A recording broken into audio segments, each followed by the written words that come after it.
Hello everyone, welcome to my YouTube channel. आज मैं आपको NCERT maths class 8 page number 44 से इसका क्वेश्चन 5 कराऊंगी। देखो बच्चे, क्वेश्चन 5 है simplified and right these in exponential form. ठीक है, आपको सिंप्लीफाई करना है और उसको एक्सपोनेंशियल फॉर्म में लिखना है, जो भी आपको यहाँ पर दिया है। देखो फर्स्ट में हमें दिया है 10 - 2 है इसकी पावर एंड इंटू 10 - 5 दी है। एक्सपोनेंशियल फॉर्म में ही लिखना है, मतलब आपको उसको खोल के लिख करके सॉल्व नहीं करना, मल्टीप्लाई नहीं करनी।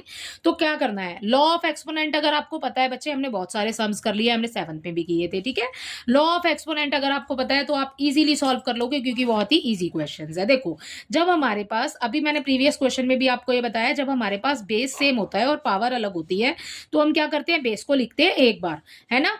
तो मल्टीप्लाई का जब बीच में साइन होता है तो पावर्स क्या होती हैं, प्लस होती हैं। तो -2 लिखा, प्लस कर दिया, क्योंकि पावर हमारे पास प्लस हो रही है। ठीक है, और ये है आपके पास -5, तो ये ब्रैकेट में आएगा, क्योंकि दोनों साइन एक साथ नहीं लिखोगे ना आप, है ना। तो देखो, माइनस माइनस क्या हो जाएगा बच्चे, प्लस हो जाएगा। ये 10 तो आ जाएगा बिल्कुल सेम, माइनस माइनस प्लस, तो ये -7 हो जाएगा इसका आंसर। सो इसी के साथ आपका पहला हो जाता है कंप्लीट। बस आपने इतना ही करना था। माइनस माइनस क्या होता है, प्लस होता है, बीच में भी आपके प्लस ही लगा हुआ है। ठीक है, बट साइन आपका माइनस का ही रहेगा। ठीक है, सो इसकी पावर आ गई -7। सेकंड देख लीजिए, सेकंड है बच्चे हमारे पास 5 की पावर 7। ठीक है, 5 पावर 7 डिवाइडेड बाय 5 पावर है आपके पास 4। ठीक है, ये हमने पहले भी समझा है। देखो, आप दोबारा से देख लो, क्लियरली आपको समझ आएगा कि हमारे पास बेस जो है बच्चे वो सेम है। 5 का 5 लिख लिया। ठीक है, अब डिवाइड हो रहा है ना। ये हमने जब ट्रू फॉल्स किया है, मैंने आपको तभी भी समझाया, जब हमारे पास अब यहाँ पर हो रहा है डिवाइड। ठीक है, डिवाइड होता है तो पावर्स क्या होती है, माइनस हो जाती है। पावर है हमारे पास 7 और पावर है हमारे पास 4। ठीक है, दोनों को लिख लिया। डिवाइड हो रहा है तो पावर्स माइनस हो जाती हैं। ठीक है, सो 5 का 5 एज इट इज आ जाएगा। 7 में से 4 को माइनस करोगे तो हमें मिल जाएगा 3। सो 5 क्यूब आ गया हमारे पास आंसर में। ठीक है, सो ये हो गया हमारा सेकंड। थर्ड देखिए, थर्ड में बच्चे हमें दिया है 9 पावर है -7, 9 - 7 डिवाइड 9 और यहाँ है 4। तो एक माइनस में दी है और एक प्लस में दी है, बीच में डिवाइड का साइन है। तो अभी करा है हमने, डिवाइड का साइन होता है तो पावर्स क्या होती हैं, माइनस होती हैं। अब देखो, बेस सेम है हमारे पास, 9 लिख लिया हमने एक बार। ये आ गया हमारे पास -7, पावर क्या हो रही है, माइनस होंगी, क्योंकि डिवाइड का साइन है हमारे पास। तो ये आ गया 4। ठीक है, अब माइनस माइनस क्या होता है बच्चे, माइनस माइनस प्लस होता है। ओके, सो माइनस माइनस क्या हो जाएगा बच्चे, प्लस हो जाएगा। 7 और 4 कितना हो जाएगा, 11, बट साइन आपके पास रहेगा माइनस का। इसका थर्ड कंप्लीट होता है इसी के साथ। इसका फोर्थ देखिए, इसके फोर्थ में बच्चे हमें यहाँ पर नंबर दिया है 13, इसकी पावर दी है हमें -2 और उसके बाद इसकी जो होल पावर दी है वो दी है -3। अब क्या करेंगे, यहाँ पर ऐसे भी हम बहुत सारे पहले कर चुके हैं सम्स। देखो 13 है, ये है -2। जब पावर के ऊपर पावर होती है तो पावर्स क्या होती है, मल्टीप्लाई होती है ना।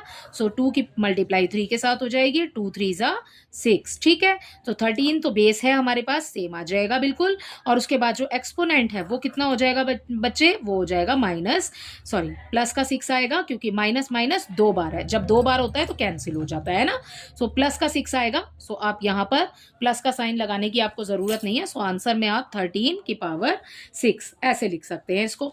ठीक है, सो ये हो जाएगा आपका फोर्थ, इसी के साथ कंप्लीट। इसका फिफ्थ देखिए, इसके फिफ्थ पार्ट में हमें दिया है m, इसकी पावर दी है 5 और n इसकी पावर दी है हमें 12। ठीक है, और ब्रैकेट में हमें दिया है m n, पावर दी है हमें 9। देखो बच्चे, अब यहाँ पर तो ये m और n अलग अलग लिखा हुआ है, यानी कि m की पावर 5 है और यहाँ पर n की पावर है 12। ठीक है, अब यहाँ पर एक साथ दिया हुआ है। इट मीन्स क्या है, अगर इसको खोल के लिखेंगे हम तो कैसे लिख सकते हैं, m की पावर 9 भी है भाई और n की पावर 9, दो मतलब दोनों की पावर 9 है अलग अलग से। ठीक है, सो अब m को m के साथ लिख लो, n को n के साथ लिख लो, और पावर्स जो होती हैं। ठीक है, सो वो आप लॉ ऑफ एक्सपोनेंट यूज करके आप इसको सॉल्व कर सकते हैं।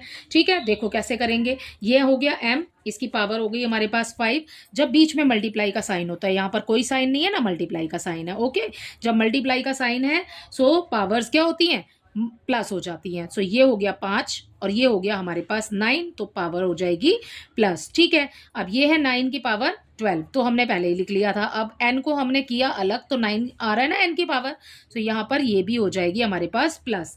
ठीक है, सो दोनों में क्या हो रहा है, मल्टीप्लाई हो रहा है। देखो यहाँ भी कोई साइन नहीं है, मीन्स मल्टीप्लाई है, यहाँ भी कोई साइन नहीं है, मीन्स मल्टीप्लाई है। ठीक है, सो क्या हो रहा है, ये हो गया आपका m, इसकी पावर कितनी हो गई बच्चे, इसकी पावर हो जाएगी 14, और यहाँ भी n की पावर कितनी हो जाएगी बच्चे, 12 में 9 प्लस करोगे 21। ठीक है, बीच में मल्टीप्लाई लगाने की कोई ज़रूरत नहीं है, m की पावर 14 हो गया, n की पावर 21 हो गया। इसी के साथ आपका क्वेश्चन नंबर 5 जो है वो कंप्लीट हो जाता है।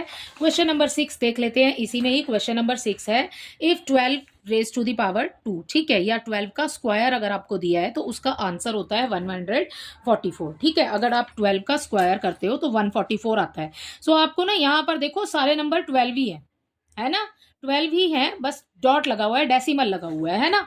सो आंसर तो जो है ना आपको 144 वही दिया हुआ है। ठीक है, सो देखो कैसे करेंगे, यहाँ पर ना सबसे पहले हमें दिया है सॉल्यूशन 6। ठीक है, इसमें फर्स्ट में हमें दिया है 1.2, इसकी पावर कितनी दी है 2। अगर आप इसके डेसिमल को भूल जाओ तो क्या है, 12 है ना, 12 की पावर कितनी है 2 है, 144 दिया है। सो कैसे करोगे, देखो यहाँ पर 1.2 इंटू 1.2 ऐसे ही लिख सकते हैं ना, 12 इंटू 12 कितना हो जाएगा 144। अब देखो डेसिमल कहाँ है बच्चे, एक नंबर पहले और दूसरे नंबर पहले, तो डेसिमल गिन लो, ये नंबर्स गिन लो आप, 1 2, तो यहाँ पर डेसिमल इधर आ जाएगा। ठीक है, सो पहला हो गया आपका सॉल्व। सेकंड देखो इसका, इसके सेकंड में हमें दिया है, इसके सेकंड में बच्चे हमारे पास 0.12 और उसका स्क्वायर। ठीक है, तो 0.12 उसका स्क्वायर, ठीक है, ये दिया हुआ है, तो 0.12 इंटू 0.12। ठीक है, कैसे करेंगे, देखो 12 जा कितना हो जाएगा 144 हो जाएगा, है ना। अब आप ये डेसिमल गिन लो कि उस डेसिमल से बाद में कितने नंबर हैं। ठीक है, उसको गिन लो, 1 2 1 2 1 2 3 4। ठीक है, 1 2 3 4 नंबर पूरे करने के लिए आपको क्या लगाना पड़ेगा, आगे 0 लगाना पड़ेगा। 4 हो गए नंबर कंप्लीट, यहाँ लगाओ डेसिमल, यहाँ लगाओ 0, आपका आंसर आ गया अगला वाला। ठीक है, कुछ भी नहीं करना आपने, सिर्फ इन नंबर्स को खोल के लिखना है 2 बार और उसके बाद इन नंबर्स को गिन लो, जितने नंबर है ना यहाँ पर डेसिमल के बाद में। ठीक है, ठीक है, सो उन नंबर्स को आप गिनो और वहां पर गिन करके डॉट लगा दो। ठीक है, बस इतना सही करना है आपने, और कुछ ज्यादा एक्स्ट्रा है नहीं इसमें। ठीक है, थर्ड देखो 0.012, 0.012 इसका स्क्वायर। ठीक है, देखो कैसे करेंगे बच्चे, बिल्कुल वही है कि 12 ही है आपके पास, 0.012 इंटू 0.012 इसका स्क्वायर। ठीक है, स्क्वायर था तो हमने 2 बार लिख लिया। ठीक है, आंसर कितना आ रहा है बच्चे, हमें बुक में ही दिया हुआ है 144। फिर से समझ रहे हैं ना, 144 लिख दिया मैंने, पीछे इसलिए लिखा है क्योंकि आगे हमें 0 लगाने की जरूरत पड़ेगी, क्योंकि हमारे नंबर्स हैं ज्यादा। देखो 1 2 3 4 5 6। ठीक है, मैंने डेसिमल के ना पीछे जितने नंबर लिखे हैं ना बच्चे वही गिने हैं, आपने भी वही गिनने हैं, 1 2 3 4 5 6, 1 2 3, अब 4 5 6 लगा दो डॉट यहाँ पर अपना और आगे 0 लगा दो। सो ये हो गया हमारा अगला वाला आंसर। ठीक है, सो इसके साथ में ये वाला पार्ट भी होता है कंप्लीट। इसका फोर्थ पार्ट देखो, इसके फोर्थ पार्ट में बच्चे हमें दिया है 120। आप देखो, अगर आप पीछे के 0 को ना देखो, ठीक है, तो भी ये क्या है बच्चे 12 ही तो है। ठीक है, सो हम देखो इसको कैसे सॉल्व करेंगे, यहाँ पर 12 देखते हैं, 12 देख रहे हैं। ठीक है, 144 आंसर हो गया। ठीक है, यही दिया है हमें बुक में। ओके, सो यहाँ पर 2 0 है ना, ये 2 0 आप इसके पीछे लगा दो। जब हमें यहाँ पे 0 दी हुई है, देखो इसमें 0 दी थी हमें आगे, तो वो आगे 0 थी तो हमने आगे लगाई, और इसमें 0 दी है हमें पीछे तो हम पीछे लगाएंगे। ठीक है, और इसमें डेसिमल लगाने की आपको जरूरत ही नहीं है। सो आंसर आ गया आपका ये वाला। इसी के साथ में आपका क्वेश्चन नंबर 6 भी कंप्लीट होता है, और पेज 44 के बच्चे होते हैं आपके सारे ही सवाल कंप्लीट इसी वीडियो के साथ। आई होप ये आपको अच्छे से समझ आया होगा। Thank you.